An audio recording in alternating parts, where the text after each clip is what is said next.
Hey, it's me, Weirdo, and today I had a few ideas, just hanging around in my brain, and I really didn't know which to do, and they were all not long enough to make into one video dedicated to that.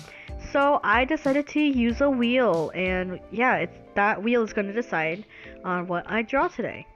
Alright, so this is the first spin. And the first thing I'm doing is the one layer challenge.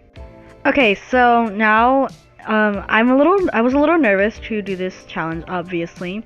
So in order to start, since I can only do it on one layer, I decided to put the opacity of my sketch brush, like super low, so that it'll be a little less noticeable when I do line art and coloring and stuff.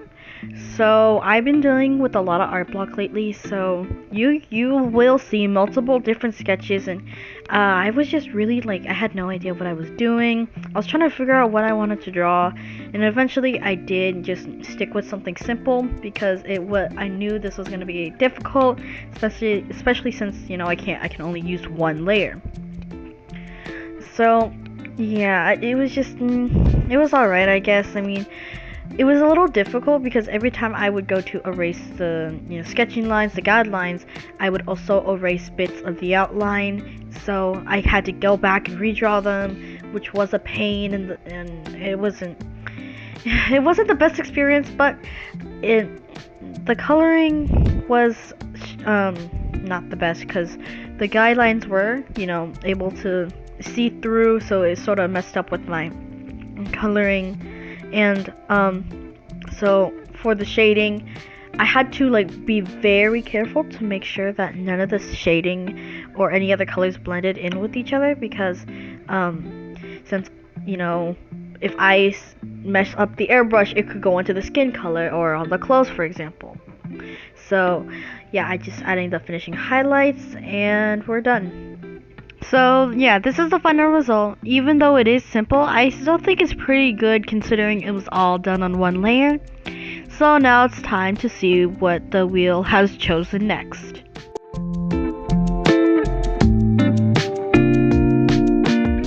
Alright, so the wheel has chosen the one brush challenge.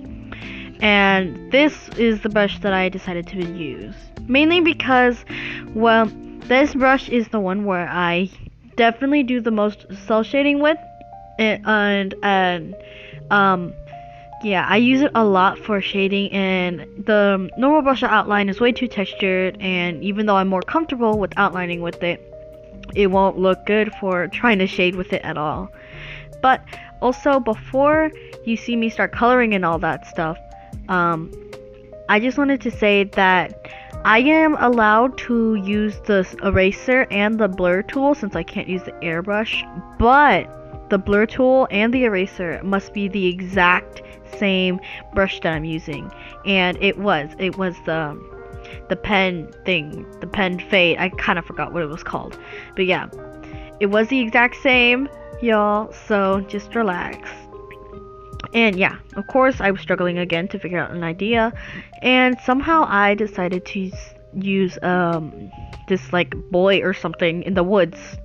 Don't ask me why. I just decided to go with it.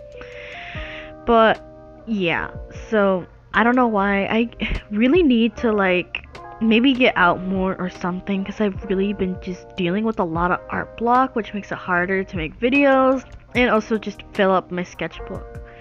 So yeah, but yeah, here I am starting to create the background. Maybe it's fall or something. Maybe all the trees have died or something, or that those scenes in those scary videos or movies where it's woods full of dead trees or something. Maybe he's in that kind of environment. So in order to do the gradient in the background, I just put my pen on extremely low opacity and just jammed it all over my tablet and my screen. So yeah, and I just added some colors, and yeah, sorry, I'm running out of things to say. Just enjoy this nice montage of aesthetically pleasing music and speed painting. Hey, I'm back. So yeah, I decided to, for the shading, of course, I'm using the blur tools, and I feel a little wrong about this because I hardly use the blur tool nowadays. I, usually use the airbrush tool, but whatever. So I blurred out the background and blurred out the pieces of branches, but not the ones near his face to have that, I don't know, effect. And yeah, that is it. Hey, it's Future Editing Me, and I just wanted to say that I made some adjustments after exporting the video of the speed paint. So I just wanted to let y'all know this is what the new and improved version looks like. I just made some subtle changes, but yeah, I like it a lot better now. But anyway, yeah, okay, bye. And yeah, that is it for today. So, yeah, I hope you like the two things that I drew for y'all today. And I'll try and be more, consistent with my uploading schedule. I'm still trying to figure it out now, but yeah. Anyway, I hope you guys enjoyed this video, and I'll see you guys in the next one. Bye.